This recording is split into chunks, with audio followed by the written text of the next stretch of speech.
Semakin gue terjun ke dalam dunia di capital market ini, semakin gelap ibaratnya dunia yang gue lihat. Jadi cara permainannya, ya. Banyak retail yang salah masuk ke permainan ini ya dengan tanpa ilmu, ngira ini adalah permainan yang adil. Tapi gue akan kasih tahu kalian di sini, permainan di pasar modal tuh tidak adil untuk retail. Saham itu ya, gue kasih analogi, mungkin yang paling gampang kalian ngerti adalah kayak kita main pingpong sama kaca. Kalian main pingpong pakai kaca tapi ngeliat diri kalian sendiri. Tapi di belakangnya, jadi kaca itu bisa tembus gitu ya, bisa tetap mainnya. Belakangnya itu adalah orang yang kalian nggak tahu siapa lawannya. Kalian cuma bisa lihat diri kalian sendiri di kaca, tapi kalian nggak bisa lihat belakangnya itu siapa. Itu kayak kalian buka sekuritas kalian dan mulai trading.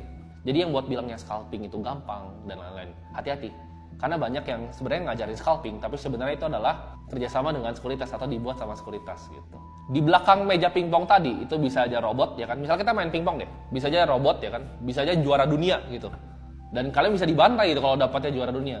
Tapi bisa aja orang kayak kalian lagi yang sama-sama bodoh, sama-sama nggak ngerti apa-apa. Jadi itu sebenarnya analogi paling baik kalau gue jelasin tentang main saham. Ini gue kasih contoh aja ya, gimana caranya permainannya nggak adil. Kalau kita sekarang kan kita udah tahu, mata retail tuh semacam udah ditutup lah. Broker summary itu udah ditutup segala macam. Tapi uniknya gini, bandar itu bisa ngelihat saham lo apa. Jadi bandar tuh bisa ngelihat barang-barang lo apa, tapi lu nggak bisa ngelihat barangnya dia apa. Maksudnya apa? Kalau kalian tahu, saham itu kan ada DPS kan, daftar pemegang sahamnya. Kalau kalian beli agak gede, misalnya gue beli gede lah, misalnya 30M, 50M, Timothy Ronald tuh bakal muncul di DPS-nya. Jadi T+2, nanti bandar tuh bisa ngeliat barang gue, oh ini dia beli nih, misalnya pakai Buana, pakai RF gitu. Jadi gue itu bisa di tracking sama bandar, nah, tapi kita nggak bisa ngeliat dia balik gitu. Jadi itu menurut gue permainannya nggak adil. Karena kita lihat saham itu sebenarnya adalah zero sum game. Banyak yang bilang misalnya contohnya saham itu sebenarnya kebutuhan kolektif. Tapi di sini gue bisa bilang secara jujur, ini gue nggak akan kira gue akan pernah ngomongin di publik. Tapi saham itu adalah zero sum game. Dimana kalau misalnya kalian untung di satu sisi, ada yang rugi. Ya, kayak tadi main pingpong, kalau ada yang menang ada yang kalah. Jadi kalau di saham itu kan perangnya sama kan, kalian lihat order booknya itu. Setiap kalian mengambil keuntungan, sahamnya naik 20%, pasti ada yang beli di harga yang kalian beli, dan nanti pas sahamnya turun, dia rugi. Jadi it's always a zero sum game. Entah kita ngambil uangnya dari orang lain. Nah ini banyak banget nih yang menciptakan ilmu-ilmu yang menurut gua unik gitu. Contohnya ada yang pakai ilmu bandarmologi ya kan. Ada yang coba untuk men-tracking, misalnya ini bandarnya siapa, dengan melihat misalnya, oh ini Credit Suisse foreign nih, bandar nih, asing nih gitu kan. Terus ada yang bilang misalnya, oh kalau misalnya PD ya kan, Indo Premier itu adalah retail ya. Di sini gue bisa kasih tahu itu adalah cara yang sangat konyol. Kenapa? Karena bandar itu kalau kalian pernah tahu cara kerjanya, kalian nggak akan tahu cara tracking dia gimana. Kenapa? Karena sekuritasnya nggak satu. Jadi dia kalau akumulasi barang, contohnya. Jadi bandar itu suka akumulasi di saat barang itu masih illiquid ya. Jadi misalnya barang-barang bagus kayak Arto 2000, 3000, bandar tuh akumulasi. Nah akumulasi gimana caranya? Dia nggak bisa langsung beli kayak kita HK. Kenapa? Karena size-nya gede, ratusan sampai triliunan. Dia harus masuknya kecil-kecil. Ya, ini masuknya bisa prosesnya mingguan nih ngumpulin barangnya nih. Jadi itu bisa masuk pakai broker lain ya, di crossing sini masuk lagi pakai broker. Nggak mungkin kalian bisa tracking. Jadi nggak ada fungsinya sebenarnya kalian coba cari-cari bandar dengan cara kayak gitu karena ilmunya mereka tuh jauh gitu. Jadi kalian nggak akan bisa lah intinya tracking dengan cara begitu. Tapi bukan berarti itu ilmunya salah ya. Kalian tetap bisa pakai untuk ngelihat money flow-nya kemana. Karena money flow itu nggak akan bohong. Net buy dan net sell itu nggak akan bohong. Pertanyaan paling besar ya, bandar itu sebenarnya siapa? Gue mungkin nggak bisa jawab di sini, ya, siapa bandar itu. Tapi gue akan kasih hintnya. Bandar itu, bandar terbesar dari suatu saham. Ini kalau di Indonesia ya, adalah ownernya itu sendiri. Bingung nggak kalian? Bandar terbesar dari suatu saham itu justru owner emiten itu sendiri. Kenapa? Ini gue kasih contoh ya. Misalnya gue punya uang 20M nih ya. Gue punya uang 20M, gue beli saham yang lagi tidur nih. Saham yang kayak market cap-nya 400-500M. Gue beli nih. Menurut kalian apa yang akan terjadi? Misalnya gue nggak izin sama ownernya.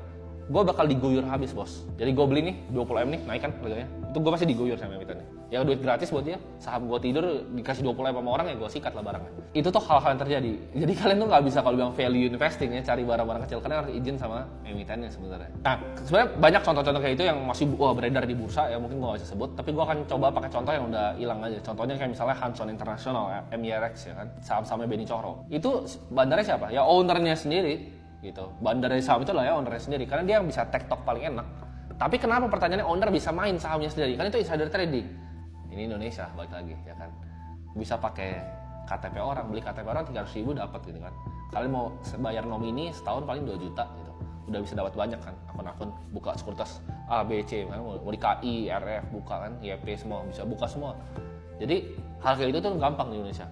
Gimana caranya sistem kerja bandar? Jadi sistem kerja bandar itu gue akan bagi menjadi 2. Yang paling gampang adalah satu bandar yang ngerampok sama bandar yang pintar untuk maintain harga. Nah, bandar yang ngerampok ini gimana ciri-cirinya? Sahamnya naikin tinggi ya itu udah sekali dam beres. Ya itu gampang, itu nggak usah penjelasan. Yang kedua adalah gini, gue kasih contoh, misalnya sahamnya dia beli di harga 700, saham itu naik sampai 2.600, itu dia dapat spread margin kan di situ. Pas dari harga 2.600 dia jualin tuh barangnya, itu dapat marginnya. Sahamnya turun lagi misalnya ke 1.000, let's say ke 1.000 lah, sahamnya turun ke 1.000. Biasa kalau bandar yang pamendam udah dia selesai, gue udah cuan gede. Nah tapi bandar yang pintar yang maintain harganya, dia akan masuk di harga 1.000, pakai spread harga yang tadi. Jadi udah cuannya dipakai untuk masukin ke sahamnya lagi. Nah tapi untuk naikin misalnya dari 1.000 ke 3.000, apakah dia butuh semua uangnya yang tadi dari 700 sampai 2.600? Jawabannya enggak. Dia cukup beli sedikit-sedikit. Jadi dari 1.000 sampai 1.100, retail bakal ngikut ke 1.300. 1.300 dia masuk lagi. 1.400 retail bakal ngikut lagi, ya. Jadi cuma perlu pupuk kecil-kecil aja. Begitu sahamnya udah turun kan dia punya cuan gede, dia tinggal pupuknya kecil-kecil. Ya, jadi cara mainnya kayak gitu.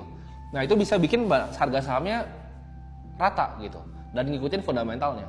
Karena begitu dia overprice, bandarnya jualan. Ya kan, pas dia di bawah dia akumulasi. Jadi dia ranging belinya tuh jauh. Ranging belinya antara dia distribusi sama akumulasi itu jauh. Distribusi, akumulasi, distribusi, akumulasi.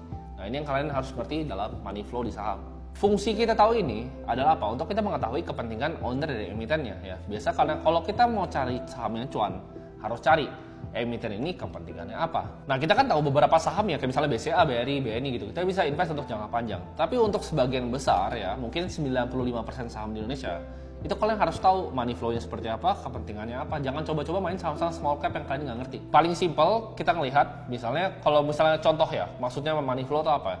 Kalau misalnya kita lihat saham nih masuk ke MSCI, malah biasanya turun kalau di Indonesia. Unik kan? MSCI padahal indeks dunia, di mana kalau misalnya orang secara pasif investing, misalnya beli di BlackRock, beli ETF kayak EIDO gitu kan, itu dia beli MSCI gitu, jadi beli basket of indeksnya Indonesia. Tapi uniknya saham Indo begitu masuk ke MSCI biasa ada yang buang barang, yaitu bandar lokal.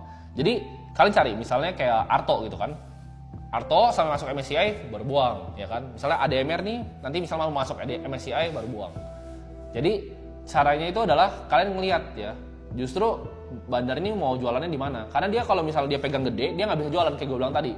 Pom-pom tuh butuh orang yang beli kan. Kalau udah dapat kayak MSCI, udah diambil sama asing, itu enak buangnya. Nah jadi sebenarnya pertanyaannya di Indonesia itu ngalahin indeks apakah susah itu? Ya enggak, kalau kalian punya namanya black edge-nya ya. Jadi kalian punya informasi yang orang lain nggak punya. Tapi sebenarnya layaknya semua negara berkembang, ini adalah hal yang justru sebenarnya biasa aja dan lumrah. Walaupun sebenarnya kita main pingpong sama kaca, kita nggak tahu belakangnya siapa. Tapi sebenarnya tergantung kan, kita sendiri main pingpongnya sejago apa. Jadi sebenarnya bisa menang. Mau kalian lawan bandar, kalian lawan retail kayak kalian, tergantung seberapa jago kita main pingpongnya dan ilmu kita sejauh apa.